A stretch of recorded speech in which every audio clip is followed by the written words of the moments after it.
Welcome to Encounter Wargaming. I'm Jay, and today we're going to be finishing off the orc town that we built in last week's video. We're going to be giving it a quick and easy paint job and making it look nice and orky, so check it out in a sec.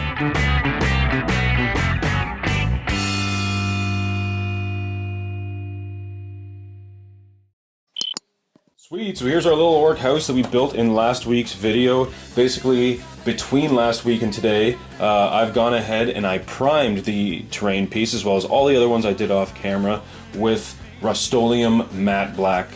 And that just gives it a nice coat. It seals in all the cardboard, all the foam core, all the popsicle sticks. We painted on beads, you know what I mean? I like to use rust paint for my terrain, at least as the basic primer coat, because it just seals everything in, it protects everything. Usually with my terrain pieces, especially things like this, where we're kind of just going with the least expensive materials we possibly have, it just helps ensure that no matter what materials we're using, I know I'm going to get a good coat of paint on there that I'm going to be able to paint any other kind of paint on top of. That's why I choose a matte, make sure you don't get a gloss. I've gone ahead and I base coated my buildings with this Crafter's acrylic silver. Now I know I'm building 5 buildings and 1 barricade right now, and then of course I'm going to be building a lot more things in the future to complete this town, so I want to be using the least expensive option. And in this case it is this, what is the actual name of it? Silver Morning Crafter's acrylic. Now that I've done that, I just went around and I touched up the black a little bit after I painted the silver, because I just didn't want the silver on the actual ground of it itself. And then my first step that I want to take when painting this is going to just be some basic weathering. Nothing complicated. Basically here I just have a bottle, I bought a bunch of these bottles at the dollar store a while back, and they've been great for mixing paints. And all I'm doing for this is I'm just mixing some burnt umber, some cinnamon brown, and just a very tiny bit of black.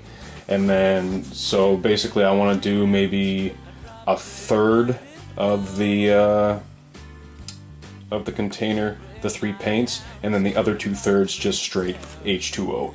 Nothing but water, baby.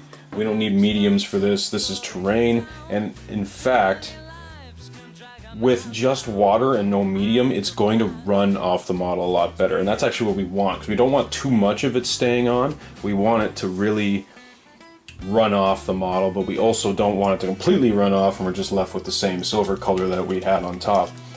Especially, like I said, this is not a high quality metallic paint, so it's not going to look beautiful. But we don't want it to look beautiful. This is an orc village. We want to weather the crap out of this. So I'm just going to take my mixture. I've mixed it up beforehand, and all I'm doing is I'm just kind of filling the brush with the wash, and then I'm not going to paint it on, because when I paint it on, it creates streaky lines, and I don't want these things to be streaky. Like I said, a lot of this will run off the model in the future, but I don't want these things being streaky. So what I want to do is take the brush and actually just kind of stab it, because I don't want the streaks, I don't want patches, I just kind of want it to look like splatter, almost. And I know it doesn't look great right now, but once it runs off the piece, you'll actually see, and once it dries, you'll actually see it'll create a lot of detail where there really wasn't any. Well, all the detail was there, but it wasn't apparent with it all being just painted that bright silver morning.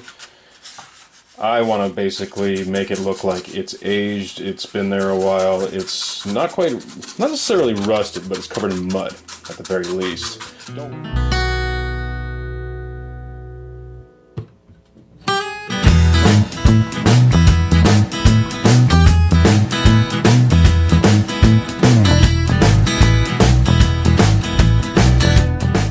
Last one, and that is it. So now I get to wait for this to dry.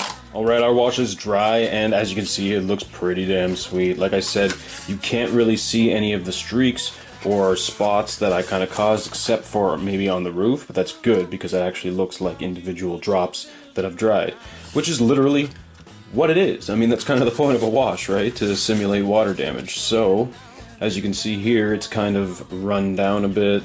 That's excellent, giving us drips. Now there is a little too much pooling along the edges here, and I don't really like that as much, but that's okay because it still kind of holds the effect that we're going for, and we're going to paint these armor plates anyway. So right now that we've got our sort of rusted metal base, this is basically the core color that the building is going to be.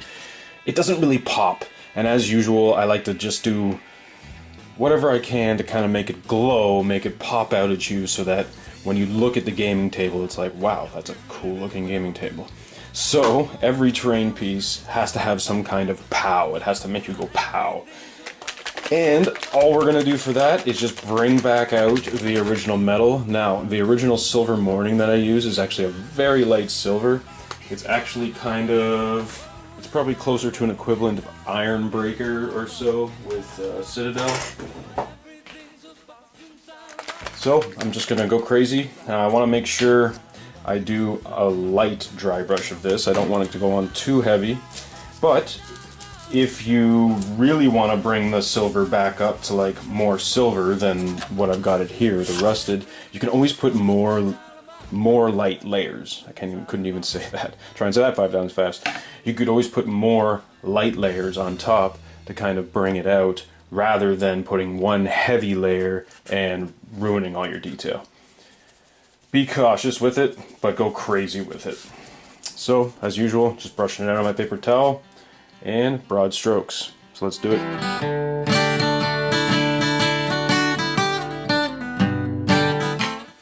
And as you can see already, this side as opposed to this side, let me try and get that more in the light for you guys. That side. That side. You see the fading? The sort of nice blend we have going from top to bottom, leaving the bottom relatively dark, because I don't want to get too much of my dry brush on the sand, but that's not even really my problem.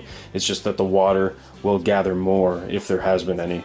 Also, the dirt that's being kicked up from the ground will stay along the bottom, and of course the light is coming down from above, hitting it from the top, and that's why we want to focus our dry brush up here more, but still get kind of down here less. And boom, there you go. Well, let the missiles misfire, mutate, it's so meaningless. Laugh at the debris of our stupid. Sweet, so that looks so much better. I mean, really, it just brought the metal back out, made all the edges just sort of highlight and go pow at you. And then also it kind of deadened my drops wherever there kind of was any. You can still kind of see some pooling here at the bottom of this guy and at the bottom of this guy, but it's not as apparent anymore. It's just been kind of muted out, whereas at the same time the metal really has been brought to the surface to shine. So that's that guy, and I'm gonna go ahead and do all the rest of the buildings in this village, and then we'll move on to the next step. Now that we're done dry brushing, we get to actually really paint these things. Like, we're gonna start painting the details. So I'm gonna start by painting a few of these armor plates different colors. Number one, again, pop factor, pow factor. It'll just bring out a lot of the details and kill the monotony of just this massive surface area of rusted metal. So I'm going to pick a few different colors. I think the first color I'm going to do is red, so I'm going to do some random red armor plates. And what I've actually got here is my cinnamon brown, not red. I want to base the plates that I want to paint red with this cinnamon brown first. So I've got a little bit on my palette here.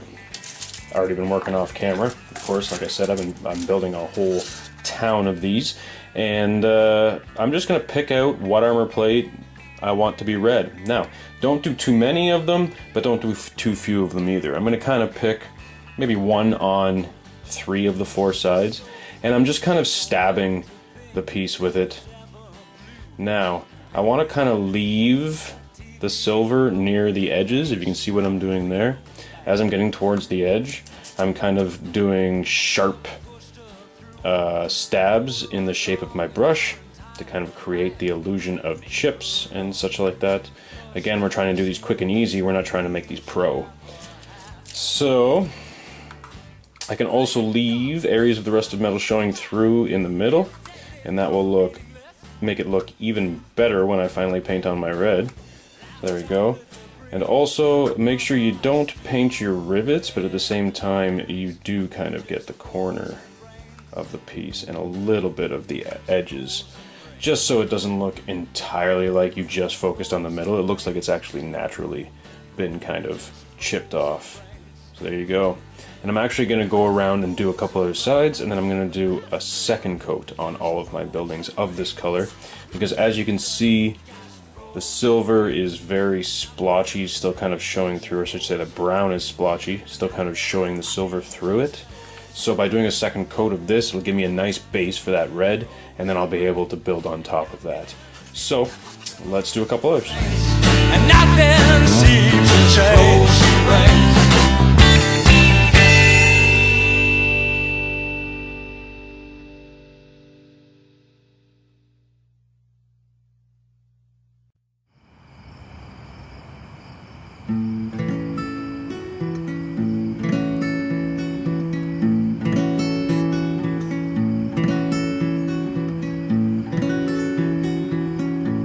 The next color I've decided to do, just as an accent color, is some blue. So for that, I'm using Ultra Deep Blue.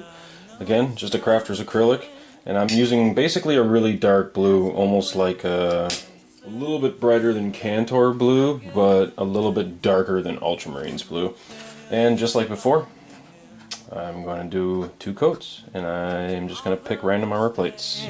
I've made and have yet to make. Well, I've wasted most my life on anger, but I give thanks to the change that brought me here. To the wall I hit, my friend, and we will surely meet again. Isn't it funny how everything works out? Final solid color I want to do, I figured this is orc buildings, so I'm going to paint it with some hunter green. I'm going to use that as my base and then build it up from there. So let's do that.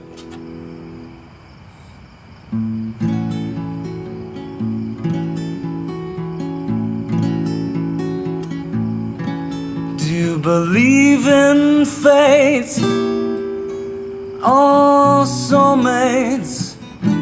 'Cause I give thanks to the taxi that brought you here.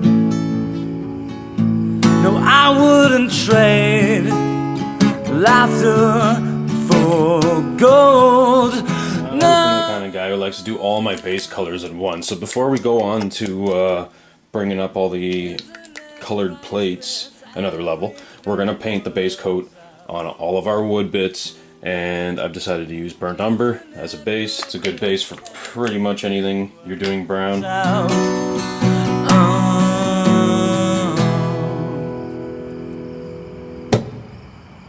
And I'm jumping the gun. Make sure to get deep in all the crevices and do your very best to try not to hit the hinges that you've already painted silver. To the moon.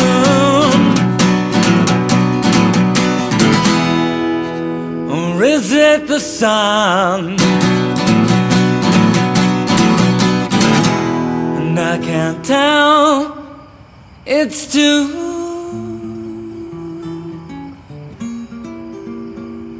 soon. And it's too soon.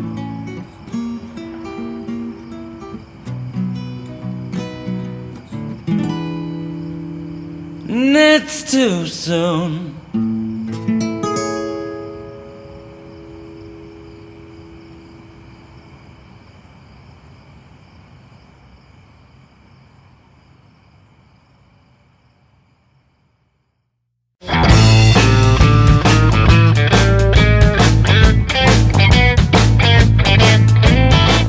Burnt umber is a nice solid color. We're just going to highlight all of the wood bits with our cinnamon brown, and to do that we're just going to do a very light dry brush. I've stressed this before in past terrain tutorials. make sure that you're doing multiple light dry brush coats. We don't want to go too heavy too quick because we can end up ruining all of our detail. We want to do a very light dry brush, and if we have to, we can do a second dry brush, a third dry brush, and it's going to turn out better than doing 1 or 2 heavy dry brushes. It's just going to create a much nicer appearance.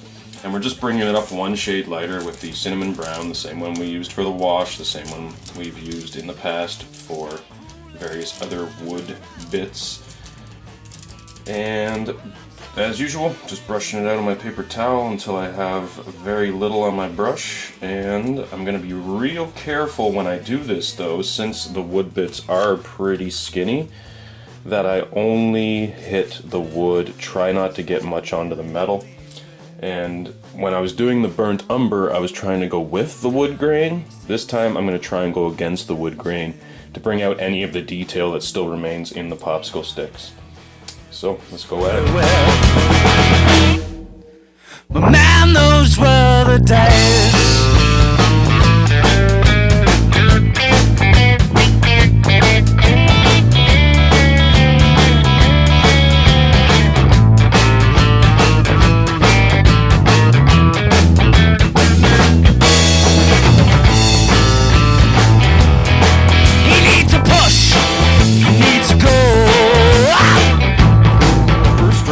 Of the cinnamon brown actually did quite a bit. It turned out really well and brought them up a good shade. Now, like I say, if you feel that the color hasn't been brought back up enough, you can always do second dry brush coat. You can always do a third dry brush coat if you really want to.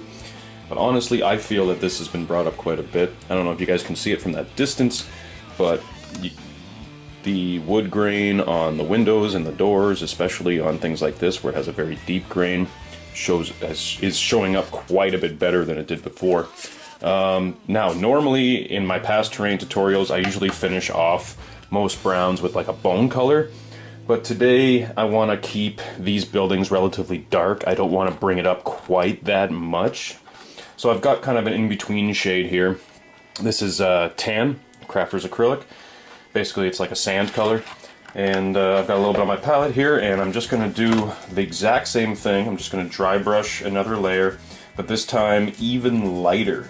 And I don't even want to do the entire thing. Like with the cinnamon brown, I was trying to get the entire board. In this case, I'm really trying to go really light and just really highlight the edges. I'm going to show you on the window here. I want to go very light with it. And you can even go with the direction of the grain a little bit just to bring it up. But I really just want to get the edges. I want to really bring out that wood grain. And again, I'm being very careful not to push down too hard, not to have too much paint in my brush. And bam, it just makes it go pow, you know what I mean? So look at that window compared to the other window. It just looks spectacular. So I'm going to do that all over all the wood bits. Tonight, I'll be right behind. Oh no.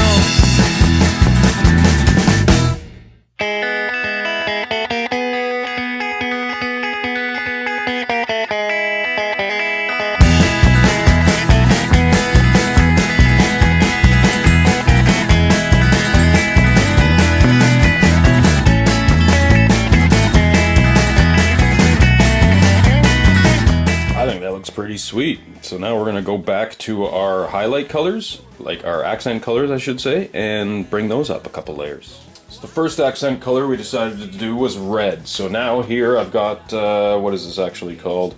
It's basically a blood red. Hell, it doesn't even have a name.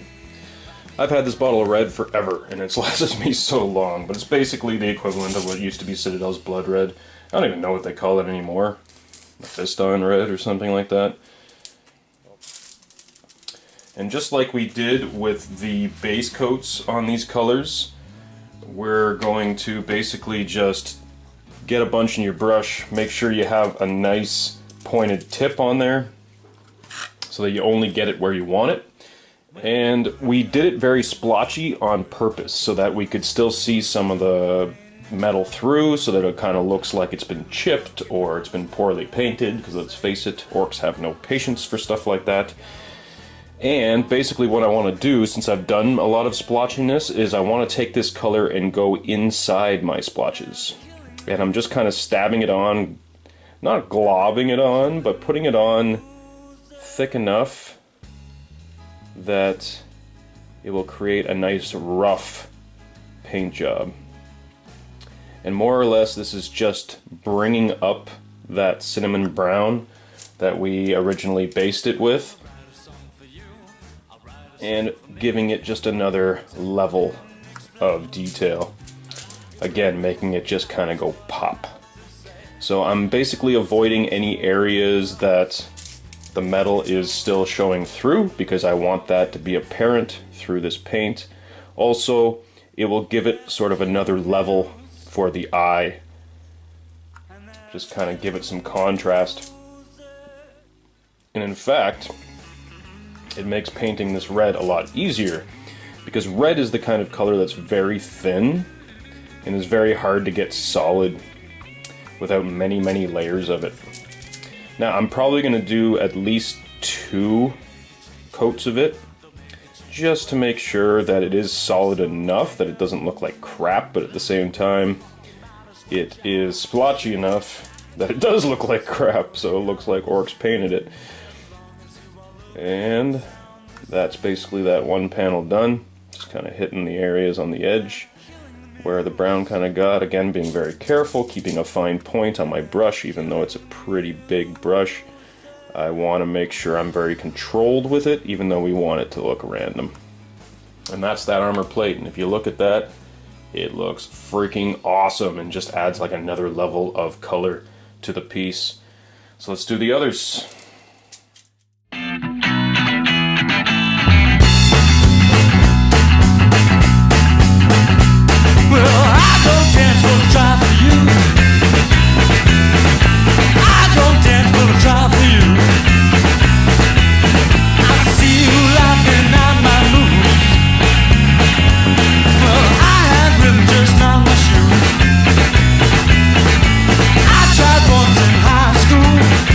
Our next accent color that we want to do is the blue. So we started with the ultra dark blue, and now we're just going to go with a normal dark blue. I don't know what I mean by normal. Basically, it's just a slight shade lighter than the blue we've already used. And just like the red, I'm just going to get a little bit on the tip of my brush and just kind of stab in splotches, trying again to maintain the dark blue around the edges of my splotches and having the lighter one as the majority of the color. And again, we're going to have to do 2 coats just like we did with the red, especially with these craft paints, because they are very thin and watery. Plus, I want it to look splotchy, but I don't want it to look too splotchy or streaky or anything. I want people to look at it and go, wow, that looks awesome. So let's just go around and do all the blue armor plates. As you can see there, you can clearly see the dark and the light. And again, I'm going to go over the light one more time, but that is basically what we want. So let's go at it.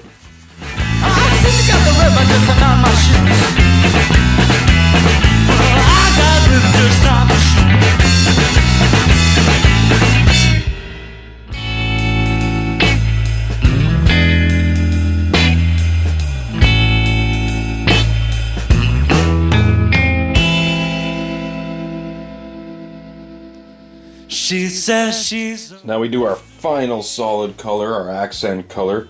We started with the Hunter Green, and we're just going to bring that up with this next green shade.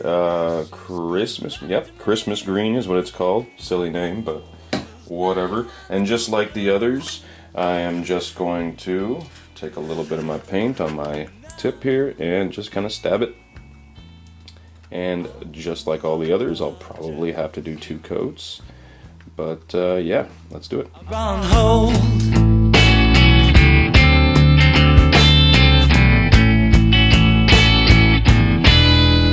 I had other women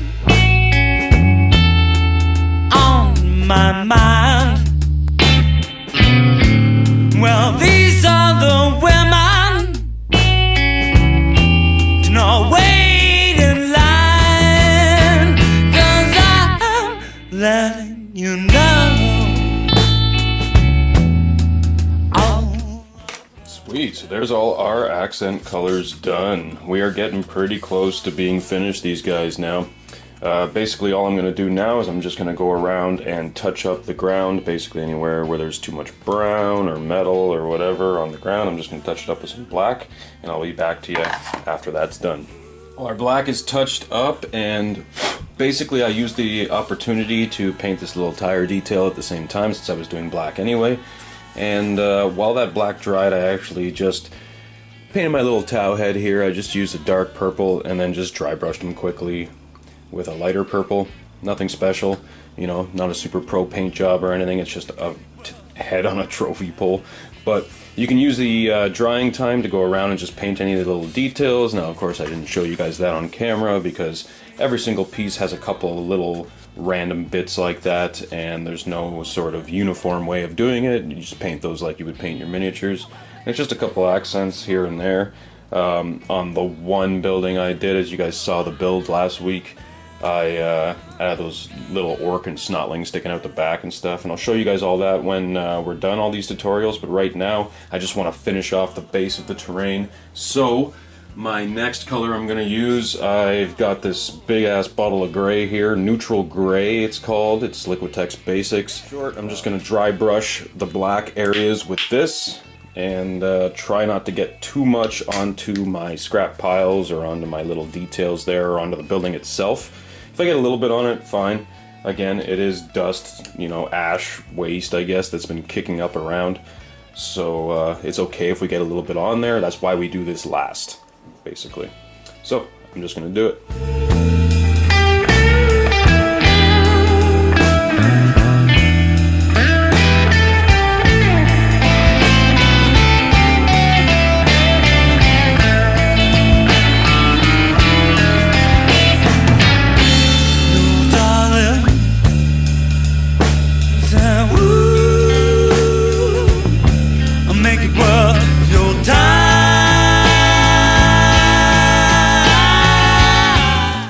Our gray is on, we're just going to do one final dry brush, and I'm just going to do a very, very light dry brush of this bone color. This particular one is unbleached titanium, again, Liquitex Basics. I'm going to just hit the dirt one last time with a very, very, very light dry brush of the bone. I can't stress how light a dry brush you want to do, because you really want to be able to see this gray. You just want to I basically just want to make it pop, like I always say. You need it to pop. You can't just have flat colors. Plus it'll add a third layer and really bring it to life. So let's do it. I'm letting you know all of the projects are on hold. Whoa. So there's our building pretty much fully painted. Now at this point I was kind of looking at it and I'm thinking to myself, it still doesn't look like it has enough detail. I'm sorry, maybe it's just me, but this is literally all I'm going to do as far as painting it now though. But I've got certain areas, I'll zoom in for you guys. Got certain areas, like especially right here along the edges of the roof. You can see that glob coming through from my hot glue. I should have wiped it quite a bit better, but obviously I failed at that. Same thing on the other side, and I didn't think it would be that big of a deal because it's inside the rim. But when you're looking at the buildings, especially at the angle you guys are seeing it right now, you can really see that, eh? Plus I've got areas like down here where I've got some black on my building, and I could touch it up with some silver, but it's not going to look right, especially because I've got all that brown wash still kind of hanging out by the bottom there. I don't want to kill that nice color gradient. So I think I'm going to call it quits as far as painting it. But in order to cover these mistakes, as well as add another level sort of to this piece, I'm just going to throw on some flock. And I figure orcs, they're all about fungus and mold and things like that. And usually in an urban environment I wouldn't use too much as far as foliage and plant life. But I feel like there has to be some life, even if it is in an ash waste. And with orcs, it's going to be probably mold and fungus, like I say. So I've just got this flock here, and like I say, because I'm doing an urban sort of color scheme, I don't want to go like bright green right off the bat, right? So this stuff, I rarely use it actually because of the weird color that it is, but it's a very dark green black. There's a little bit of, I guess it's a mixture of like black pieces, dark green pieces, and like brown pieces, and it's kind of got a black green sort of shade to it. And again, I don't use it for much, but I've decided to use it here. And all I'm going to do, like I usually would, is paint on some PVA. Just focusing on the areas where, like I say, there's a glob of hot glue showing here.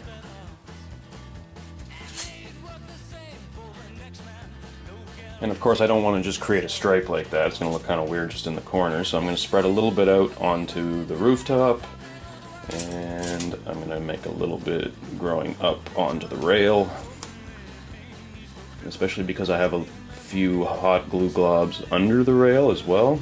I'm going to use it to kind of cover that kind of stuff. Just like that, get all up in that corner. This will add not only another level of detail, but like I say, it'll cover up any of the areas of the terrain piece that I'm not entirely happy with.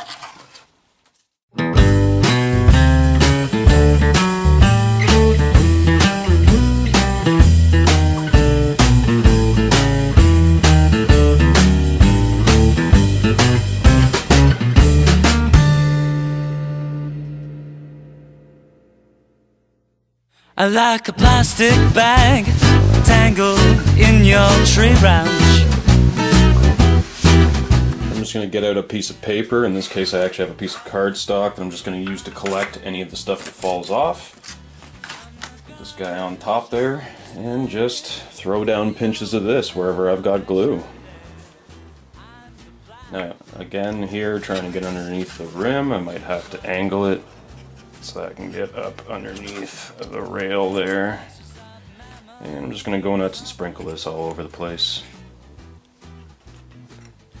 Make sure you sprinkle on more than you need, because then afterwards we're just going to shake it all off, and whatever doesn't stick, doesn't stick. But we want to make sure that every area we put PVA glue does get covered by this. Small to taste, you drank yours, now you're drinking mine. In my hands, I'd probably let it go. Sweet, so I think we got everywhere I put PVA anyway. And we'll just take my piece of cardstock there, put a nice fold in it before you put it down, so that way basically I can just dump it back into my container and not waste all that flock. You do the same thing with sand, static grass, I do it on everything. Just a nice way to minimize waste and minimize mess at the same time. And then just looking at it, there are some areas in the very corners where I feel that they're, like if you can see up inside there, there's some PVA still showing here as well. I'm just going to sprinkle a little extra just to ensure that I get enough on there. But that's just me and my perfectionism.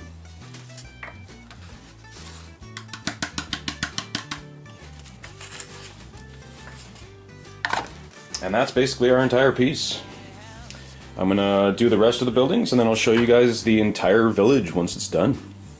Sweet, so there's our whole orc village done, or at least the core of it. I will be adding more pieces to this series later on, but for right now, that is the core of our village. So you guys saw them naked last week, just showing them to you all painted up. This is the one we did together on camera, obviously, so you guys have had a good look at that one. Let's go around and take a look at the other ones. So here I've got that random pile of like extra pieces I had. This was actually a great little piece to throw together. It won't be all that useful in the game, but at the very least it gave me a chance to sort of guinea pig a lot of the colors and stuff before I actually went on camera and showed you guys this one.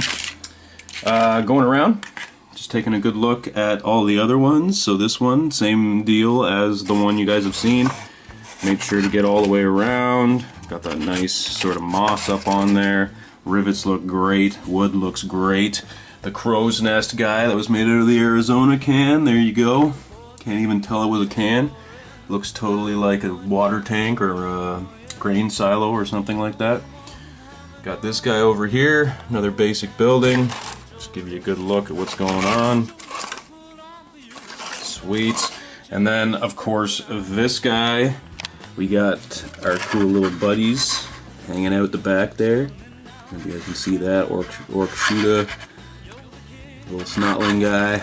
And the only detail I didn't paint, you know, I was telling you to paint the extra details. Like I got my little purple towel head here. Got a little skull on this one. Got my little orc guys on this guy. The only detail I did not paint is this porch light here. I'm actually going to pass this one along to Adam and get him to do some cool lighting effects with his airbrush. Because I could do it with dry brushing, but it just turns out so much nicer with the airbrush, and it'll take Adam like less than a minute to do. So just complete the piece. But other than that, these guys are totally completed for now. So I hope you all enjoyed that tutorial. I had a lot of fun making this orc terrain, and I'm going to be making a whole bunch more orc terrain in the future. Now, I can't guarantee that I'll be doing another piece for next week, but I will be doing a lot in the future. I hope you guys like the terrain videos we do on this channel. If you like what we do, please hit the subscribe button because it goes a long way to help us. Also, if you want to help out even more and get even more out of your Encounter Wargaming experience, please go to the description below and check out our Patreon campaign. There's all kinds of rewards there for you guys, including 10% off the warpainter.com, which gets you all your paints and brush soaps and badass brushes and all that stuff at a discount. On top of that, it goes a long way to help us do what we do here at Encounter Wargaming and keep making awesome video content for you guys. So, stay tuned for more orc terrain in the future. Otherwise, please make sure you subscribe and hit that little bell notification so that you will be notified every time one of these cool terrain videos comes out. And other than that, we will see you at our next encounter.